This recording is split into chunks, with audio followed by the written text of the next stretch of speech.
Today on episode number 188 of the Teaching in Higher Ed podcast, I welcome to the show Anastasia Salter to talk about designing inclusive games for the higher ed classroom. Produced by Innovate Learning, maximizing human potential. Welcome to this episode of Teaching in Higher Ed.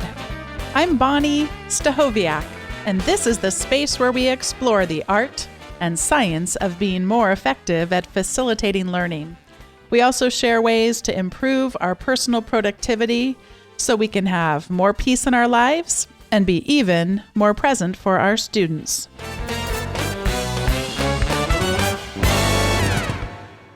Today's guest was recommended to me by John Stewart. Anastasia Salter is an assistant professor of digital media at the University of Central Florida. She is the author of Toxic Geek Masculinity in Media, Sexism, Trolling, and Identity Politics, Jane Jensen, Gabriel Knight, Adventure Games, Hidden Objects, and Flash, Building the Interactive Web. She's also the author of What is Your Quest? From adventure games to interactive books. And what a source of inspiration she is for all of us. Thanks, John, for recommending her. And let me welcome Anastasia Salter into the show. Anna, welcome to Teaching in Higher Ed. Thanks for having me. I am so grateful to John Stewart for recommending to have you on the show. And as I mentioned to you already, I've really enjoyed your work in Prof Hacker. That I'm self-professed geek when it comes to these things. So that's pretty much the first thing I ever read out of the Chronicle are those columns. So thank you for your work in that. But after being given a nudge to learn more about your work, I want to read every book you've ever written and I want to read everything on your blog. So I'm really just thrilled to be talking with you today. Oh, thank you. That's very sweet. I love my work at Prof Hacker because it lets me geek out on all of the things I'm playing around with too. That's probably where most people that I've met in academia come from, is that whole community of fellow tech geeks trying to figure out what we're going to do with all the tools we have and the state of education. I really enjoy the column, and especially the ones I've had a chance to read of yours. Let's start with, just a softball question. Could you tell us about your love and hate of games? I grew up on video games, and I particularly grew up on narrative computer games at a time when really the designers were figuring out what these games were. And there were actually more women visible in game design then. People like Jane Jensen, who I just got to geek out and write a book about and interview, and Roberta Williams. And at that time, I got, I think, so engrossed in these games because there was this emphasis on slower narratives. There wasn't much graphical processing power. They couldn't really render very hot, over-the-top women the way that they decide to do now, right? There was a different feeling to games. And I've watched games grow where we have kind of this AAA mainstream industry of hyper-masculine, hyper-violent games that I don't really have any patience for anymore. And then all the weird indie games from people who grew up on the games like I did and want to see games become something more. And that's the space that I'm really interested in. All of the things that you can do with games, because really it's just like talking about books or movies or comics, right? It's just a form. And what comes out of it is what someone imagines. I listened to this great episode of a podcast I enjoy listening to called Reply All, and I'll go find it in the show notes. I mean, I'll find it and then I'll place it in the show notes.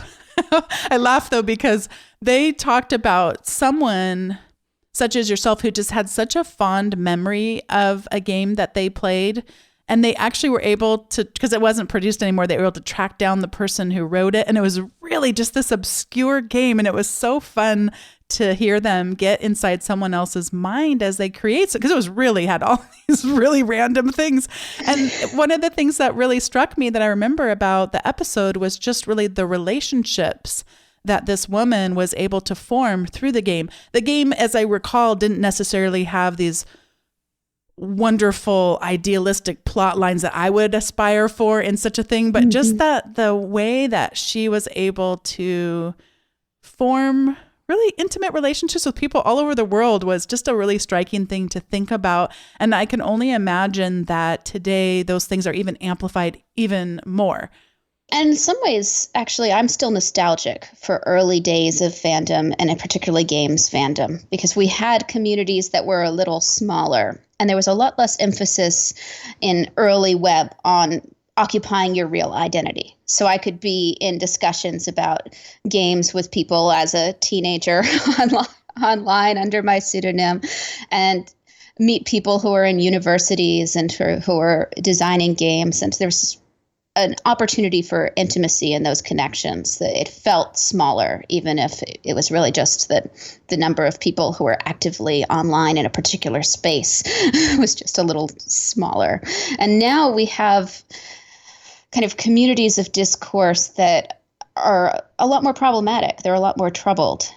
Games fandom, games conventions have continual problems with harassment, and there's a toxicity that goes with these online spaces that makes it a lot more difficult to operate within games fandom now. So I similarly am nostalgic for many of those older games and the relationships I formed around those classic adventure games and LucasArts fandom.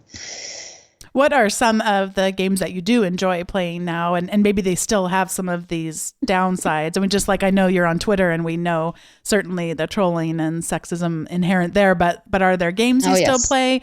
And have they done something different to try to foster communities that are safer and more embracing of different populations? I admit I don't play many multiplayer games anymore. Mm-hmm. I play a lot of single player games that have communities around them or very carefully orchestrated communal interactions. And one of my favorite examples of that is actually the current Animal Crossing game. So this is really silly and decidedly not a hardcore game. It's the type of game that you can play very casually. And actually, Shira Chess just wrote a great book about this type of casual game, Ready Player 2, that talks about these games that fit into the busier lives, particularly of women at a certain age and people with a lot of combined family and professional responsibilities, that are games that provide little bits of escapism and some controlled social element. And I've been playing that a lot more than I expected, checking in on my garden and giving fish to cute little animals who smoke the fish and then give you furniture. Right? It's a very transactional, casual game, but it has just enough multiplayer and sense of community to be a space that people converse about and share Snapchats of it and send pictures on Twitter and talk about the odd things the characters in the campsite said today. My kids are now 3 and 5, so too young to have gotten into the Minecraft world. But yes. One of the things that I'm at least glad to have heard about from friends who are teachers are that at least the games like that, my understanding is they offer us more flexibility such that if we don't want to have our kids or our students, if we're teaching K through 12, if we don't want to have them interacting with the world at large, that there is some control to bring that universe down to a much smaller community. I don't know if I'm right about that or if I'm understanding it correctly, and just that it seems like the demand is more to offer that kind of flexibility to people. Yes, and I think it's essential to the enjoyment of a lot of people who are either not necessarily ready for everything that's going to happen in multiplayer game discourse, like in the example of younger audiences, but also people who just don't have the mental energy left for that at the end of the day. And in the end, I think that's why single player game design, which really is having a bit of a comeback in narrative games, everything from Dream Daddy, a dad dating simulator, which is what I'm writing about right now. That's a visual novel, queer dating game, to things like the Professor Layton games, which are fantastic, quirky little mystery games with logic puzzles and such, strewn about essentially mystery stories. Those sorts of single player games are also a stronger entry point for a lot of us, where we just acknowledge that sometimes it's nice to have a walled solo experience to a story. It has been so fun to just get lost in a good way all throughout your website. And of course, notice that you have created many games yourself. I wonder if there's one or two games that you've created where you really think, when all's said and done, that's the kind of impact I would like to see have in making a game. I just love to hear some of the stories behind those games.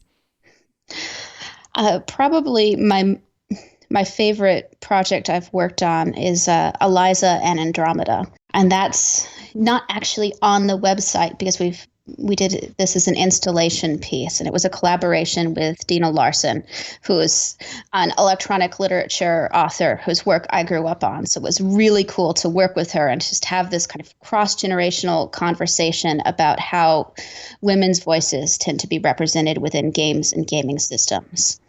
And in that work, kind of my main piece of it was breaking the Eliza bot, which is that classic code that was generated as a therapy bot. You may have interacted with Eliza online.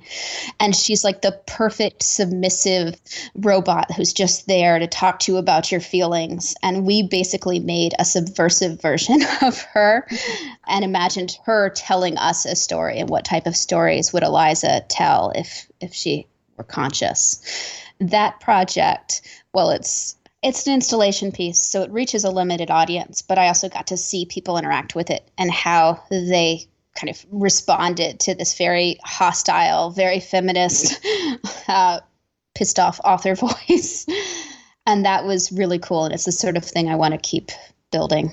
I'm really intrigued by this. We're actually launching the first ever, and probably will be a very infrequent, book club on teaching in higher ed. And by the time this recording will go out, it will have already occurred, but we decided to read Emotional Intelligence 2.0. And I'll put a link to the show notes in case anybody wants to read the same thing we did. And I'm both enjoying it as a read, but also I'm feeling a little bit like it's too artificial. Like if I was to be a perfectly emotionally intelligent person, I wouldn't really be in touch with, gosh, I actually get angry sometimes. And you know what I mean? It's both. I think it could be helpful. And then I also think it could be hurtful in terms of not being able to really be who we fully are. And sometimes trying to take on these airs, and especially as women, we grew up so much being socialized of we're supposed to be good and not cause trouble. And that awful poem about sugar and spice and everything nice. So yes. I'm really intrigued by this idea of taking this perfect, in the idealized feminine therapy bot, and then just really showing what's really going on in that inner dialogue. It sounds very intriguing. Thank you. And I'm absolutely with you. I think that there's such a space for anger right now that we need to be able to be angry about what's happening in higher education, about our concerns for our students, about our own work, that anger it's not an emotion we can just let go, and we're so often told it's one we're not supposed to have or demonstrate, that it can be exhausting. And if we're going to have conversations that need to happen in the healing of racial identity, sexual identity, then there's going to be anger there, and to be able to express our anger and also to really listen deeply to other people's anger without feeling like it's somehow about us. So it's just such a narcissistic way we can sometimes enter into these really hard conversations of like, wow, this is making me uncomfortable. The ways in which you've been subjugated throughout your entire life for this 15 minutes. Oh, it's uncomfortable. Could we be a little, more friendly when we talk about our lives? It's just something that I really think is healthy. I'm again really intrigued by that. Well, one of the things that every time I get an honor to talk to someone like you, I walk away thinking, wow, I'd love to build a game. And my mom actually has expressed her desire to build a game. And Keegan actually had mentioned when I commented about her wanting to do that, said, oh, tell her to get in touch with me. I'm happy to coach her. I mean, so there's just so much inspiration there, but it's hard to even know how one would get started.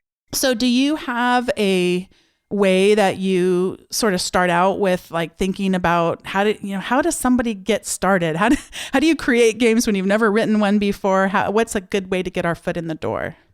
So the first thing to decide is kind of, why are you making the game? How do you want people to encounter this idea that you have, whatever this concept is that's sitting in your head. And normally the first decision is either to make a physical game or a single person digital game of some kind. And a lot of times with the classroom and educators or people making their very first game, I will strongly recommend make a board game or a card game. Don't be limited by technology as your entry point, because board games and card games are inherently social. So you're going to get together a group of people around it. It's something that you don't invest so much time into building that you get all caught up in, like, oh, I've made this brilliant game, and you don't want to change it. All right, a board game or a card game is flexible. You can go through lots of prototypes, and that's the best way to learn how to design. Is you build something, you put a rule system on it, and you get some people to play it, and it doesn't work. And you take notes on why it doesn't work, and you go build it again, and you get other people to play it, and you keep going until it works, or until your idea has changed and your sense of how you want it to work has evolved. So that's the easiest. Board and card games are the perfect starting point. But sometimes if you're really trying to build something that's kind of narrative driven, like what I was just talking about with Eliza and Andromeda, it's tough to build that sort of personal experience. It's almost a conversation between you and someone you imagine playing this game as a physical game. And that's where you get into tools like Twine, which is always where I send people first. Because Twine is text-based. You really don't have to learn any coding. And you can basically add any type of decision you can imagine as a text choice in the game. So you don't have to visualize things. You don't have to be a strong artist. It's all about what you can communicate with your words. If I wanted to do this, should I be thinking about my ideals and my values and what I want to bring into this world and try to build a game? Or should I just try to build a fun game, get a little bit of experience building games, and then bring more of my values and what I want to bring into the world into the experience? In my experience, we stick with something and we learn more when we're passionate about what we're building. So I say start out trying to build the thing that brought you to games in the first place. And even if you don't build it perfectly, your passion will come through and the values that you want to embed in this world will come through. So I always say kind of start from the passion project. Because often when people try to learn programming, right, one of the reasons why people tend to fail at learning programming is not because they can't learn programming. Of course they can learn programming. But if they're just trying to learn programming and they're following Code Academy tutorials or kind of however they've decided to approach it, they're not trying to build something they're passionate about. They know that they're supposed to learn programming, but they don't really have a reason to care about learning the programming. Whereas if you decide you want to make a game in Twine to express something powerful to you or something that you've learned about or recreate an experience, you're going to have a reason to go learn the more complex code or style sheet aspects in order to pull that off. You're going to have a motivation that's outside of just learning to code or learning to make games. It's going to drive you to learn and create more complex things. I'm teaching a business ethics class in the spring, and this will be my third time teaching the class. And I have thought about having them build a game. I actually built the whole course as more of a choose your own adventure. So they would get it as an option. They could do other things in place of that project, but I thought I'd open that possibility up. Admittedly, though, I feel a little bit like I'm going to be a terrible coach for that because something like ethics is so complex. And I think if they make it way too obvious that like this is the right choice, and that's really not the most interesting exploration of applied ethics. So I'm kind of at a loss, but yet I also just feel that little bit of excitement though of, yeah, you might not know what's going to happen. You might not be the perfect coach, but there's a lot of people out there that could help, lots of communities. And I don't know if you have any thoughts about building games for really complex things that don't have exact paths. Because I mean, when you're building a game, I think a little bit about Twine. It is very much like a choose your own adventure, and there are paths that you have to go down. How do you build paths for really complex things? Well, one thing you can do is take a look at the complex and powerful games that already exist within Twine. And of course, my go-to for this is anything by Porpentine, because her work is powerful and nuanced, and it's even sometimes when the choices lead you to the same place, find yourself thinking a lot about what happened on the way. With Those We Love Left Alive is a perfect game for that sort of experience. But then kind of something that comes out of the games and learning community that's really helpful to think when you start getting caught up in making the perfect game or simulation is that any game, it can be a valuable learning experience with debriefing. So sometimes the conversation you have after playing an imperfect game is much more valuable because that game led you into the conversation. And it doesn't matter if that game was flawed or if that game's morality was too simplistic.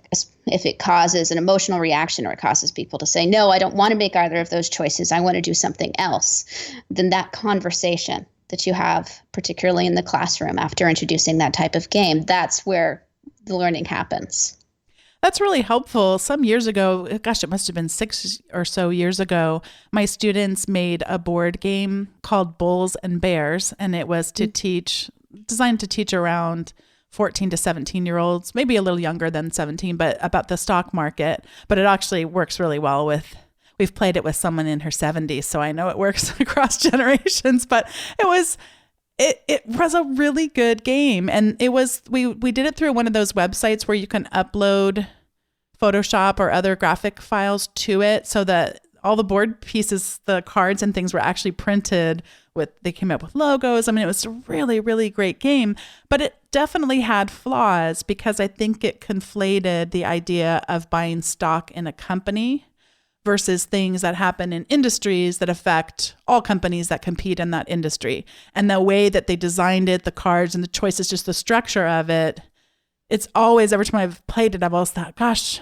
they learned so much by playing this game. And they really do better on the test, and it stays with them for longer. So I really love the game, but man, this just bugs me that this one thing. So I have really found, until you said this, I didn't really realize it, but I've really found, well, of course, then debriefing. What about the game wasn't really representative of how the real stock market works, or if you were really putting your money in there, how could we change it? And that actually is a helpful way that I sort of thought of as just masking the faults of the game. But like now I'm realizing maybe is even more ideal because of what that debriefing experience can bring them. Absolutely. And even better, if this causes your students to bring that awareness to the other games and the other kind of situations where they're engaging with a simulation or a claim about something real, and to notice where things are being conflated and where there are flaws, then that's an incredible learning outcome of its own. Actually, a community that's really good at this is professors and teachers of history. So there's a great blog, Playing the Past, and there's a lot of games that represent history in ways that are really problematic. Civilization being one of the most infamous, in that you can end up facing off against Gandhi and he has nuclear weapons. There's just lots of things going on in Civilization that are about civilization as a game that, while they're useful for the teaching of history, the conversations about all the problems within it and all the assumptions in the code are much more valuable if handled correctly than just playing the game unsupervised would be. I really like just thinking about that a little bit. And you're reminding me of my mom recently took my son to the library. We've had the gal who normally watches our kids. She was supposed to come all week, and poor thing has been sick the whole week. So we've been doing parental juggling and all of that. So she came up to help us out and came back from the library. And of course we had said to our son, oh, remember the librarian's there, they can help you and everything. And he came back with like a couple of books about weapons, and we're not really into weapons in our house. And so it's just like, I thought, like, do I try to censor this book from him?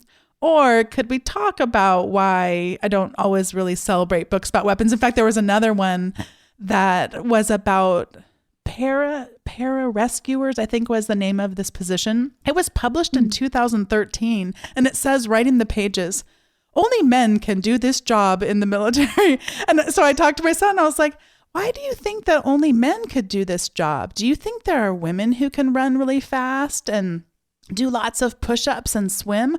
Oh yes, mommy, I think there are women who could do that. So why do you think they only let men do this job? So it's kind of one of those things of exposing our students, exposing the people we're trying to influence to things, and then having them work out some of these complexities and some of the ways in which their own values may or may not be reflected is probably better than, censorship and never letting our son talk to a librarian again. All of these, I'm working this out in my mind. Absolutely. And to me, that's one of the most critical things I try to manage teaching digital media and pop culture courses, is to say, look, here's the stories you're embedded in. Here's the games you're playing. Let's interrogate the value system. And that's, of course, a first step for someone who's going to design systems to think about and interrogate what they're going to do themselves and what they're constructing. But it also, I think, builds some resistance and awareness of the messages that are constantly enveloping us in culture. You recently released your latest book, Toxic Geek Masculinity in Media, Sexism, Trolling, and Identity Policing, which you co-wrote with Bridget, and you're going to need to say her last name because I don't want to mispronounce it. What is Bridget's last name? Bridget Blodgett. Yes. And so here's the lamest question of my entire interview. What got you interested in writing a book about toxic masculinity? Oh. Where do we begin? So that's the hardest book I've ever worked on. And actually, it was born when Bridget and I were working together at the University of Baltimore, which is a program with a very small degree in game design, where almost all of the students are cisgendered men. And I don't believe their demographics have shifted that much since I was teaching. It was very, very dominated by a desire to make zombie games and other kind of violent games that were very popular in the AAA industry. So we were kind of embedded in that as teachers.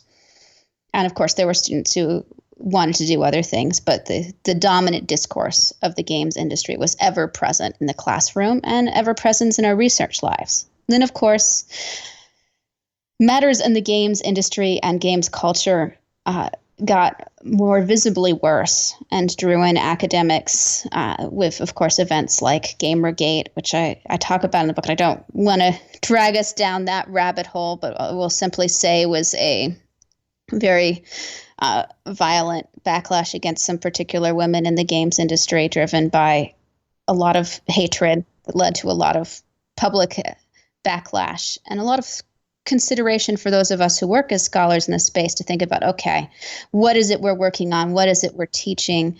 And kind of what's happening with these things that we do love that's contributing to this toxic moment. So for us, the book, which was in progress before things got really bad, it took a lot of years to work on because we were kind of trying to construct a master narrative understanding, resisting master narrative simultaneously of what's happening with geek masculinity and kind of what is it about this moment where geek culture is huge, where everybody's got a porg and Star Wars movies are back and comic book releases are some of the biggest releases of the year, that is also causing this incredible backlash that's hurting people in the spaces and media production areas that we love. So that project became one of trying to connect some of the stories and moments happening in comics and comics fandom, like the backlash against fake geek girls and people who are told they don't belong in comics conventions, looking at some very troubling things that happened with the Hugo Awards, where people were essentially saying that they were reclaiming the Hugo Awards for traditional sci-fi and stuffing the ballot boxes with work that included sometimes very racist, very misogynist depictions, and particularly trying to make it so that many Hugo Awards were awarded to nobody because the people voting on the final versions from the things submitted by fans were so horrified by what had been nominated in some categories. And then connecting that to Gamergate and what's happening in the AAA games industry, and putting that all together into this moment where we know that geek culture has gone mainstream, but geek culture, and particularly some members within the geek community, are not thrilled with what that means for pushes towards greater inclusivity and just the visibility of people who are not white men within spaces that they saw as theirs. What are some examples of the ways that seemingly innocuous shows have contributed to this problem? And I know you've got some great examples from the book. Well, I particularly would point to the number of shows that tell us to exalt a particular type of white masculinity. And you and I were talking briefly earlier about our mutual love of Sherlock. So I feel I have to put that particular BBC show out to dry for a moment. So, of course, Sherlock is a show that tells us constantly that Sherlock is a genius. And it has a very, very strongly dedicated fandom of people who love this character, right? And of course they do. He's an amazing actor. He's portrayed constantly in ways that remind us of his intelligence and snark. And he has a great relationship with his unofficial love interest, Watson, that all builds into a show that's very watchable. And he also has difficulty forming relationships with other people. And so that has just been a theme it's the younger days of my life. Fortunately, I grew out of part of that. But yes, there's that compelling thing of, oh, wow, there's this wounded, incredibly intelligent, strong, yet weak man all at the same time.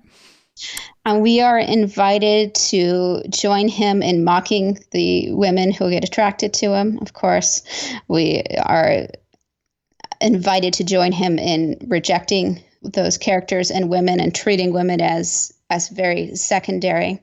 When we do have a women character actually creating a dominant role in the show, Watson's wife, of course, who has her own narrative, but is continually Watson's wife.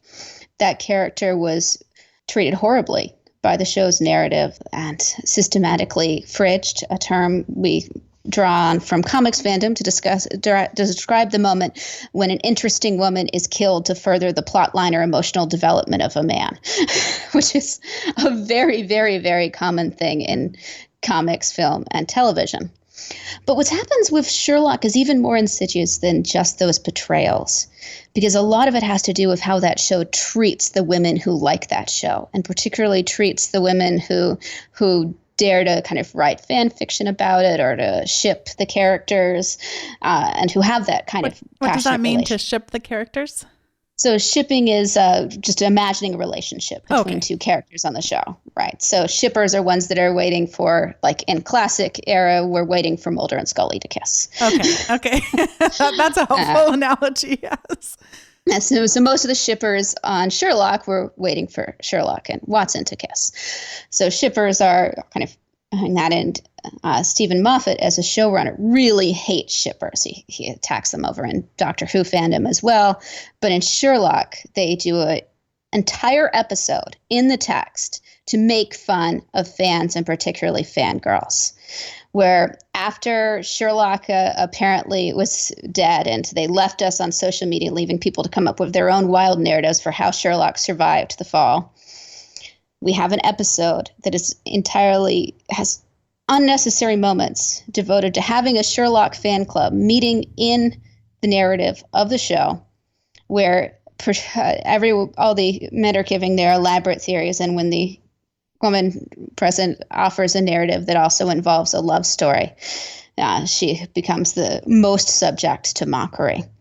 The whole show kind of reinforces this idea that these characters' fates are not for you to decide or speculate on, that the women watching are held up to greater derision.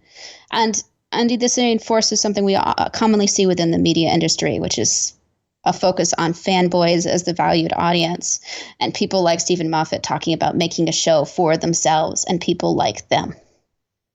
Oh, and yet I love that you said that you like the show. So I just love that there can be room for both of those things. We can think critically and we can be critical of the ways in which they're reinforcing toxic masculinity.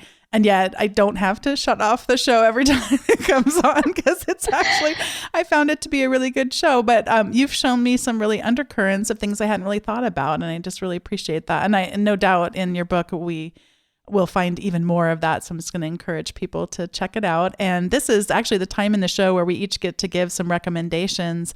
And I am going to recommend going over to visit your website and having a look around, learning more about your book, Toxic Geek Masculinity in Media, Sexism, Trolling, and Identity Politics, which is right there on the homepage, but also then click over to the games tab and, of course, read Anastasia's blog as well. So that's my recommendation for today, is to visit your website, go have a look at many of the resources up there. You've got a whole link to talks and workshops that you've given, and just a whole tremendous amount of resources. And I can't stop this part of the recommendation without also saying, go over to read your work on Prof Hacker as well. And this is the point where I get to pass it over to you to make some recommendations. So since we talked earlier about board games, one of the best ways to get started with game design and also to see games differently is to play really interesting board games. So I want to recommend a few games that are cooperative games with interesting dynamics that are great for playing with family, or even bringing into a classroom as a point of both discussion of how games can work and as an opportunity to have really interesting cooperative discussions and debates. So my top game right now is Pandemic Legacy. Season 2 is out. It's a standalone game, and this is actually based on classic Pandemic, which is exactly what it sounds like. You work as a team struggling against global pandemics and trying to make the right choices to shut down this epidemic and travel around and help as many people as you can while researching and curing diseases. What's really interesting about the legacy games is there are these very long narrative games where the choices you make in one play session affect your next play session. So even though it's a board game, there's this sense of history and developing your own story as you're going through this conflict. And then another great cooperative game that might particularly interest the historically minded, it's called Time Stories. It is a time travel game, and it's beautifully crafted, gorgeous cards and these kind of elaborate mysteries that you're traveling back in time to fix something that went wrong. And it takes you through a whole bunch of different settings, and just really beautifully designed game. The type of game that when you look at it, you can kind of imagine how this type of game design can lend itself to all sorts of stories and all sorts of ideas that you might have yourself. This is a whole new world to me. Are these, I mean, you said board games, so these are games that I would purchase and would have a board in them. And so images on the boards, pieces of boards, cards. I mean, how does it work? Are they similar to other board games I would have played in terms of the actual physical playing of the game? So if I'm imagining other games you've played might be Clue, Monopoly, the types of board games that kind of people are familiar with from Family Game Night. Imagine those, but if really interesting illustrators were involved and with a whole lot more cards and moving pieces. Yeah. So they're complex physical objects, but they really are works of art. And in that sense, those of us who collect board games will often get drawn into buying one just because it's beautiful. So this is really a place where game design has just been pushing forward lately. And there's so many interesting indie board games out there. And I highly recommend the website Board Game Geek if you're interested in learning more about board games. And when you find one of these that you like, you can go search something like Time Stories, find games like it that are recommended by other people. And it's just, you can take some great journeys that way. Well, Anastasia, it has been such an honor to get to talk with you today. It's funny in terms of having read so much of your work, but not gotten to hear your voice yet. And I really enjoyed our conversation and just so pleased that you're passing on your expertise to the teaching and higher ed community. Thank you. It was great talking with you. Anastasia Salter, thank you so much for being a guest on today's Teaching in Higher Ed podcast, episode number 188. And thanks to all of you for listening. It is incredible to think in just 12 episodes we will be to episode 200. And a lot of that is because of all of you coming and listening to the podcast and sharing what you're taking away and recommending guests and topics. If you have any recommendations that you want to make, you can always get in touch with me on Twitter. My Twitter handle is BONNI208, or you're welcome to go to teachinginhighered.com/feedback. Thanks so much for listening, and I'll see you next time.